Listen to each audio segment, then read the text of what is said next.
Hello students, welcome to my channel true maths. अज अगे set topic चल रहा, उस तो अगे डेफिनेशनस करनिया ने आपां। दो तीन टॉपिक है छोटे छोटे। पावर सैट की हुंदा है? सब तो पहला डेफिनेशन पढ़ते हैं इहदी। The collection of all possible subsets of a given set. मान लो तुहाडे कोल एक सैट दिता होया, ठीक है, उसकी जिन्ने भी पॉसीबल सबसैट की डेफिनेशन सबनों पता है, ठीक है। की देख उसनों सबसैट एक सैट दे विचों दी ही अगर आप एलीमेंट्स नूं अलग अलग सैट दे विच लिखते हैं उसनों ही सबसैट बोलते हैं, ठीक है। The collection of all possible subset of a set is called the power set of A. सारे जिन्ने भी एक सैट दे, मान लो तुहाडे कोल हुण एक एग्जाम्पल लिती है, मैं देखो ए सैट दिता होया गिवन, ठीक है, 1 2 3 3 एलीमेंट्स है। ਉਹ ਸਾਰੇ ਸੈੱਟ ਨੂੰ, ਇਹ ਸਾਰੇ ਸੈੱਟ ਦੇ ਸਬਸੈਟਸ ਬਣਾ ਲਓ ਤੁਸੀਂ, ਠੀਕ ਹੈ। ਸਾਰੇ ਸਬਸੈਟ ਕੀ ਸਿੰਗਲ ਸਾਰੇ ਇੱਕ ਇੱਕ ਕੱਲਾ ਐਲੀਮੈਂਟ ਵੀ ਕਾਊਂਟ ਹੋਏਗਾ, ਠੀਕ ਹੈ। ਉਸਨੂੰ 2 ਟਾਈਮਸ ਵੀ 3 ਟਾਈਮਸ ਵੀ ਜਿੰਨੇ ਵਾਰ ਵੀ ਉਹ ਹੈਗਾ ਉਨੇ ਟਾਈਮ ਹੀ ਉਹ ਕਾਊਂਟ ਕਰਕੇ ਉਸਨੂੰ ਫਿਰ ਫਰਦਰ ਤੋਂ ਇੱਕ ਸੈੱਟ ਦੇ ਵਿੱਚ ਰੱਖਣਾ, ਉਹਨੂੰ ਆਪਾਂ ਕੀ ਬੋਲਦੇ ਆ? Power set. ਬਹੁਤ ਮੋਸਟ ਇੰਪੋਰਟੈਂਟ ਹੈ ਇਸ ਦੀ ਡੈਫੀਨੇਸ਼ਨ। ਇਸ ਨੂੰ ਆਪਾਂ P/A, ਠੀਕ ਹੈ, पावर सैट ऑफ ए नाल डिनोट करते हैं। तो देख एक एग्जाम्पल देखो, हूँ जिवें मैं लैती है 1 2 3, ठीक है, 3 एलीमेंट्स का एक अपने को सैट है ए। तो हूँ उसके पावर सैट की एक कलैक्शन की है, उसके सारे सबसैट्स नूं एक फिर सैट दे विच लिखिया होया। सब तो पहला देखो 5 हर एक सैट दे विच काउंट होएगा क्योंकि एम्पटी सैट है, ठीक है। जो कोई भी एलीमेंट है आप इत्थे लिखते नहीं इसनूं 5 नूं, बट जिस तरह हुण एक्स की जिवें आपां कोई इक्वेशन दे विच पावर करदे आ, जिवें आपां लिखदे आ एक्स, ठीक है, एक्स स्केयर 2x, इत्थे आपां 1 दी पावर लिखते नहीं मीनस, बट एक्स की पावर हुंदी तां 1 है ना। सिमिलरली ये है कि 5 हर सैट दे विच मौजूद हुंदा है। आपां कीता सी ना 5 is the subset of every set. जो भी जिवें ए दी जगह कुछ भी लिख सकते हो भी, कोई भी गिवन सैट दिता होवे 5 हर एक सैट का की है? सबसैट है। तो काउंट करन लगे 5 नूं जरूर काउंट करना है। 5 फिर सिंगल एलीमेंट ले लिया 1, फिर 2 सिंगल एलीमेंट, फिर 3। देखो इसनूं सारिਆਂ ਨੂੰ सैट की फॉर्म च लिखिया होया है। ये सारा करली ब्रैकेट एक पूरा सैट है, फिर तो इसनूं एक सैट दे विच लिखिया होया है। जिवें कि एक सम कीता सी आपां पिछे एग्जाम्पल च लिखिया होया सी ना। तो 1 2 का फिर सैट, फिर की बन सकते जिन्ने पॉसीबल सैट बन सकते हैं वो, फिर 2 3 का सैट बनेगा, ठीक है। फिर 1 ते 3 रह गए, मान लो उत्थे एक एलीमेंट होर हुंदा 4, फिर तुसी उस हिसाब नाल बनांदे, ठीक है, 4। तो अगे कितना है? 1 2 3, तो फिर 1 2 3, ठीक है। तो किन्ने बन गए ये देखो, 1 2 3 4 5 6 7 एंड 8। समझ लग गई, ठीक है। एक एग्जाम्पल होर देखते हैं। मान लो अपने को हैगे है ABCD। मान लो अपने को की है 4 की है एक सैट बी है, 4 एलीमेंट्स का एक सैट है बी। इसके अगे आप पावर सैट बनाने हैं। पहले सब तो पहला तो सब सैट बनाने हैं। सब सैट की करांगे? सब तो पहला 5 सैट ले लिया, ठीक है। उस तो बाद ए, फिर बी लगा के नेक्स्ट सी, फिर डी, ठीक है। फिर की है collection of A B, 2 set की लैनी है, ठीक है। फिर 3 सैट की AB BC CD। देखो केड़े केड़े रह गए फिर AC, ठीक है, AC AD AB हो गए 2 पेयर, BC हो गए, CD हो गया, ठीक है। नैक्सट पेयर हो गया AC दा, फिर AD दा। A नाल देखो पहला सारिਆਂ ਦੇ हो गए AB AC एंड AD, ठीक है। फिर B नाल सारिਆਂ ਦੇ होणगे BC BD and BA, BC BD रह गया है एंड BA, ठीक है। हाँ AB हो गया है अपना, ये तो सेम ही है, AB होए या BC, ठीक है। हाँ जी, अगे तो नैक्सट की है अगे फिर तो D नाल, फिर 3 का लै लोगे तुसी, फिर किन्ने ABC, ठीक है, फिर BCD। तो फर्दर की है ये एलीमेंट चलते जाएंगे, फिर उस तो बाद 4 का एक लास्ट पेयर लै लेंगे ABCD। क्लीयर, ठीक है। ये आपको पता किवें लगूगा कि किवें करांगे? सब तो पहला आपां इहदे नाल आ वाला अपना जिहड़ा पोर्शन है यूनीवर्सल सैट दा, बाद विच पढ़ते हैं।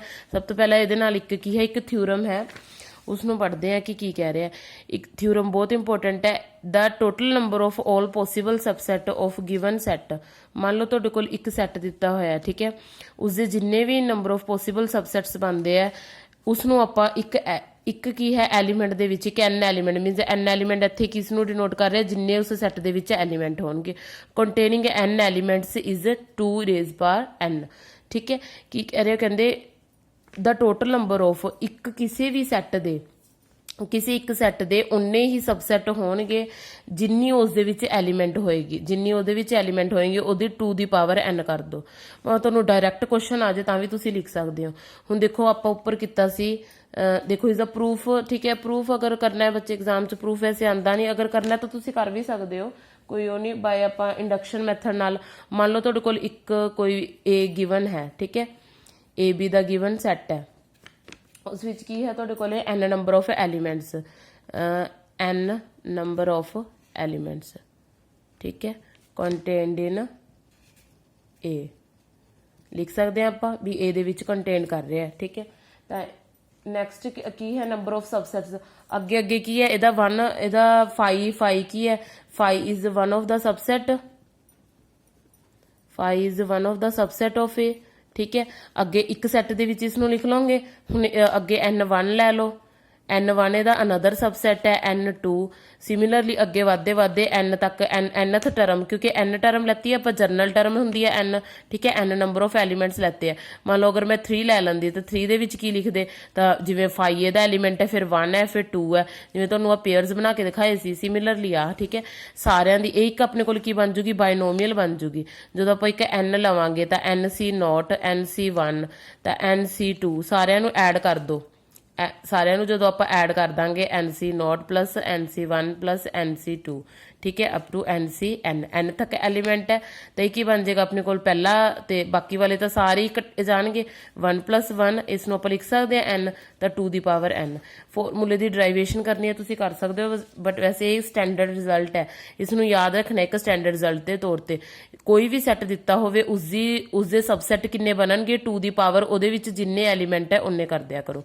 ਹੁਣ ਮੈਂ ਪਿੱਛੇ ਤੁਹਾਨੂੰ ਇੱਕ ਉੱਪਰ ਐਗਜ਼ਾਮਪਲ ਲਈ ਸੀ ਵੀ ਇੱਕ ਸੈੱਟ ਦੇ ਵਿੱਚ 3 ਐਲੀਮੈਂਟ ਹੈ ਠੀਕ ਹੈ ਹੁਣ ਅਗਰ ਤਾਂ ਕਿਸੇ ਨੇ ਪੁੱਛੇ ਕਿ ਇਹਦੇ ਕਿੰਨੇ ਸਬਸੈਟ ਬਣਨਗੇ ਤਾਂ ਆਪਾਂ ਉੱਪਰ ਬਣਾ ਕੇ ਵੀ ਦਿਖਾਤੇ ਆ ਰਹੇ ਇਹਦੇ ਸਬਸੈਟ ਪਰ ਅਗਰ ਆਪਾਂ ਨੂੰ ਪੁੱਛਿਆ ਹੋਵੇ ਕਿ ਨੰਬਰ ਆਫ ਸਬਸੈਟ ਕਿੰਨੇ ਨੇ ਤਾਂ ਫਿਰ ਆਪਾਂ ਹਰ ਵਾਰੀ ਬਣਾ ਕੇ ਥੋੜਾ ਨਾ ਕਾਊਂਟ ਕਰਿਆ ਕਰਾਂਗੇ ਇਸ ਨੂੰ ਵੀ ਪਹਿਲਾਂ ਤਾਂ ਇਸ ਨੂੰ ਸਾਰੇ ਬਣਾਓ ਫਿਰ ਉਸ ਤੋਂ ਬਾਅਦ ਉਸ ਨੂੰ ਕਾਊਂਟ ਕਰੋ ਤਾਂ ਇਹਦਾ ਇੱਕ ਡਾਇਰੈਕਟ ਫਾਰਮੂਲਾ ਕੀ ਹੈ 2 ਰੇਜ਼ ਪਰ n ਹੁਣ ਇੱਥੇ n ਕਿੰਨੇ ਹੈ n ਕੀ ਹੈ ਆਪਣੇ ਕੋਲ number of elements n the value 3 ਹੈ ਤਾਂ 2 ਦੀ ਪਾਵਰ ਜੋ ਹੈ 3 ਕਰ ਦੋ ਠੀਕ ਹੈ 3 ਟਾਈਮਸ ਇਸ ਨੂੰ ਕੀਤਾ ਤਾਂ 8 ਕਿ ਮਰਜੀ ਚੈੱਕ ਕਰ ਲਓ ਤੁਸੀਂ 8 ਕੀ ਹੈ ਉਸਦੇ ਹੁਣ ਦੇਖੋ ਕਾਊਂਟ ਕਰੋ 1 2 3 4 5 6 7 ਐਂਡ 8 ਕੀ ਆਪਣੇ ਕੋਲ 8 ਕੀ ਹੈ ਸਬਸੈਟ ਉਸਦੇ ਬਣ ਗਏ ਹੋਰ ਵੀ ਤੁਸੀਂ ਜਿਵੇਂ ਹੁਣ ਮੈਂ ਇੱਥੇ ਐਲੀਮੈਂਟ ਲਏ ਸੀ A B C D ਇਸ ਦੇ ਵਿੱਚ 4 ਐਲੀਮੈਂਟ ਹੈ ਤਾਂ 2 ਪਰ 4 ਕਰ ਦਿਓ ਤੇ ਕਿੰਨਾ ਆ ਜਾਏਗਾ 16 ਠੀਕ ਹੈ 2 into 2 4 8 ਇੱਕੋ ਹੀ 2 ਵਧਿਆ ਤਾਂ ਉਸਨੂੰ ਮਲਟੀਪਲਾਈ ਕਰਤੀ 8 into 2 ਨਾਲ ਤਾਂ 16 ਜੋ ਹੈ ਉਸਦੇ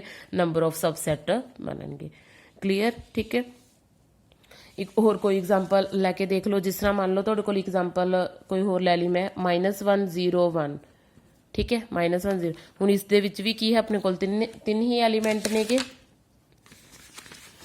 ਇਹਦੇ ਵਿੱਚ ਆਪਣੇ ਕੋਲ 3 ਐਲੀਮੈਂਟ ਹੈ ਹਨਾ 3 ਐਲੀਮੈਂਟ ਦਾ ਜੋ ਹੋਇਆ ਆਪਾਂ ਕਿਵੇਂ ਬਣਾਵਾਂਗੇ ਇਸ ਦਾ ਪਹਿਲਾਂ ਤਾਂ ਸਭ ਤੋਂ ਪਹਿਲਾਂ 5 ਲੈ ਲਿਆ ਫਿਰ ਉਸ ਤੋਂ ਬਾਅਦ -1 ਫਿਰ ਉਸ ਤੋਂ ਬਾਅਦ 0 ਫਿਰ 1 ਫਿਰ ਲੈ ਲਿਆ -1 ਐਂਡ 0 ਠੀਕ ਹੈ ਇੱਕ ਸਬਸੈਟ ਇੱਥੇ ਲਿਖੀ ਜਾਓ ਤੇ ਫਿਰ 0 ਐਂਡ 1 ਫਿਰ ਕੀ ਲੈ ਲਿਆ ਆਪਾਂ -1 ਐਂਡ 1 ਠੀਕ ਹੈ ਲਾਸਟ ਤੇ ਕੀ ਹੈ -1 0 1 ਤਾਂ 8 ਹੋ ਗਏ ਸਬਸੈਟ ਠੀਕ ਹੈ ਕੋਈ ਨੰਬਰ ਆਫ 4 ਲੈਣੇ 2 ਲੈਣੇ ਹੁਣ ਦੇਖੋ ਤੁਸੀਂ 2 ਐਲੀਮੈਂਟ ਵਾਲਾ ਵੀ ਦੇਖ ਲਓ ਮੰਨ ਲਓ ਆਪਣੇ ਕੋਲ 3 ਐਂਡ 4 ਹੈ 2 ਦੀ ਪਾਵਰ 2 ਕਰੋ ਇਸ ਦੇ 4 ਸਬਸੈਟ ਹੀ ਆਣਗੇ ਇਹ ਤੁਸੀਂ ਚੈੱਕ ਕਰਕੇ ਦੇਖਣਾ 5 3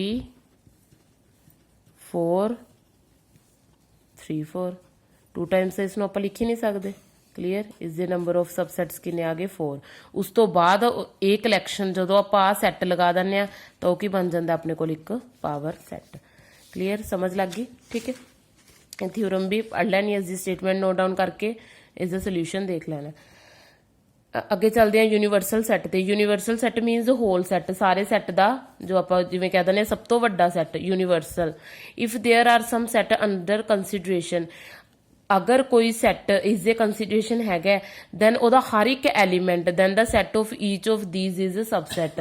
ਤਾਂ ਜੋ ਵੀ ਕੋਈ ਵੀ ਇਸ ਦਾ ਸਬਸੈਟ ਹੈ ਉਸ ਸਾਰੇ ਸੈੱਟ ਨੂੰ ਆਪਾਂ ਕੀ ਕਵਾਂਗੇ, ਯੂਨੀਵਰਸਲ ਸੈੱਟ ਕਵਾਂਗੇ। ਇਸ ਨੂੰ ਤੁਸੀਂ ਕਿਸੇ ਵੀ ਨੰਬਰ ਨਾਲ ਡਿਨੋਟ ਕਰ ਸਕਦੇ ਹੋ। You means universal, X V ਆਪਾਂ ਹੋਲ ਸੈੱਟ ਵਾਸਤੇ ਡਿਨੋਟ ਕਰਦੇ ਹਾਂ, ਜਾਂ ਫਿਰ ਈ। ਮੇਨਲੀ ਤੁਹਾਨੂੰ ਆ ਦੋ ਟਰਮਸ ਦੇ ਵਿੱਚ ਹੀ ਮਿਲਣਗੇ, ਠੀਕ ਹੈ, ਯੂਨੀਵਰਸਲ ਸੈੱਟ ਯੂ ਜਾਂ ਫਿਰ ਐਕਸ।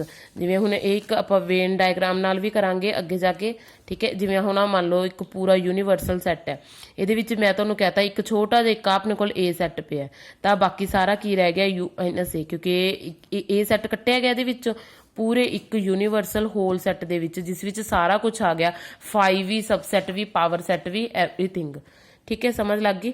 ਜਿਵੇਂ ਆਪਾਂ ਸੈੱਟ ਆਫ ਨੈਚੁਰਲ ਨੰਬਰਸ ਦਾ ਕੀ ਹੋ ਗਿਆ ਆਪਣੇ ਕੋਲ, ਇਨਫਾਈਨਾਈਟ ਨੰਬਰਸ, ਠੀਕ ਹੈ, ਬਟ ਫਿਰ ਵੀ ਉਹ ਕੀ ਆਉਂਦੇ, ਯੂਨੀਵਰਸਲ ਸੈੱਟ ਦੇ ਵਿੱਚ ਆਉਂਦੇ ਆ। ਦੇਖੋ ਕਿੰਨੇ ਹੀ ਨੰਬਰਸ ਉਸਦੇ ਅੰਡਰ ਹੋ ਗਏ, if there are some set under consideration. ਤਾਂ set of all integer is example ਹੈ, set of all real numbers, set of all rational numbers, ਕੁਛ ਵੀ ਇਹਦੀ ਐਗਜ਼ਾਮਪਲ ਤੁਸੀਂ ਲਿਖ ਸਕਦੇ ਹੋ, ਸਾਰੀਆਂ ਕੀ ਯੂਨੀਵਰਸਲ ਸੈੱਟ ਦੀਆਂ ਐਗਜ਼ਾਮਪਲ ਹੈ, ਠੀਕ ਹੈ। ਨੈਕਸਟ ਹੈ ਕੰਪੇਅਰੇਬਲ ਸੈੱਟ। ਬਸ ਇਹ ਤਾਂ ਸਿੰਪਲ ਹੀ ਹੈ, ਸਬਸੈਟ ਦੇ ਨਾਲ ਬੱਚੇ ਰਹਿ ਗਿਆ ਸੀ ਇਹ। ਮੰਨ ਲਓ ਇੱਕ ਕੋਈ ਐਲੀਮੈਂਟ, ਇੱਕ ਐਗਜ਼ਾਮਪਲ ਰਾਹੀਂ ਦੇਖਦੇ ਹਾਂ, ਉਸ ਤੋਂ ਬਾਅਦ ਡੈਫੀਨੇਸ਼ਨ ਪੜਾਂਗੇ।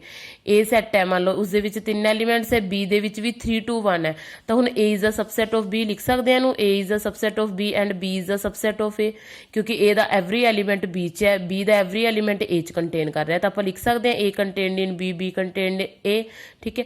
ਤਾਂ ਜਦੋਂ ਦੋਨੋਂ ਸੈੱਟ ਹੀ ਕੰਪੇਅਰੇਬਲ ਕਦੋਂ ਹੋਣਗੇ, ਜਦੋਂ ਦੋਨੋਂ ਦੇ ਐਲੀਮੈਂਟਸ ਕੀ ਹੋਣਗੇ, ਸੇਮ ਹੋਣਗੇ। ਤੁਸੀਂ ਇਸ ਨੂੰ ਇੱਕ ਤਰ੍ਹਾਂ ਇਕੁਅਲ ਸੈੱਟ ਦੀ ਅਨਦਰ ਡੈਫੀਨੇਸ਼ਨ ਵੀ ਮੰਨ ਸਕਦੇ ਹੋ। ਇਕੁਅਲ ਸੈੱਟ ਦੀ ਅਨਦਰ ਡੈਫੀਨੇਸ਼ਨ ਇਹੀ ਕਹਿੰਦੀ ਹੈ ਕਿ ਜਦੋਂ ਦੋ ਸੈੱਟ ਕੰਪੇਅਰੇਬਲ ਹੋਣ, ਠੀਕ ਹੈ, ਇਫ ਐਂਡ ਓਨਲੀ ਇਫ, ਇਹ ਡਬਲ ਆਪਾਂ ਡਬਲ ਐਫ ਪਾਉਂਦੇ ਹਾਂ ਜਦੋਂ, ਇਹਦਾ ਮਤਲਬ ਹੈ if and only if. Condition ਹੈ ਇਹਦੀ ਕਿ ਇਹ ਕਦੋਂ ਪੋਸੀਬਲ ਹੋਣਗੇ, ਜਦੋਂ A is the subset of B and B is the subset of A, ਠੀਕ ਹੈ, ਦੋਨੋਂ ਹੀ ਹੋਣ। ਕਲੀਅਰ, ਠੀਕ ਹੈ, ਸਮਝ ਲੱਗ ਗਈ। ਅੱਜ ਵੀਡੀਓ ਦੇ ਵਿੱਚ ਇੰਨਾ ਹੀ। ਇੱਕ ਮਿੰਟ ਮੈਂ ਫਿਰ ਤੋਂ ਪੇਜ ਕਰਦਾ, ਨੋਟ ਡਾਊਨ ਕਰ ਲਓ ਤੁਸੀਂ ਡੈਫੀਨੇਸ਼ਨਸ। ਤਾਂ ਮਿਲਦੇ ਆ ਨੈਕਸਟ ਵੀਡੀਓ 'ਚ। Thank you.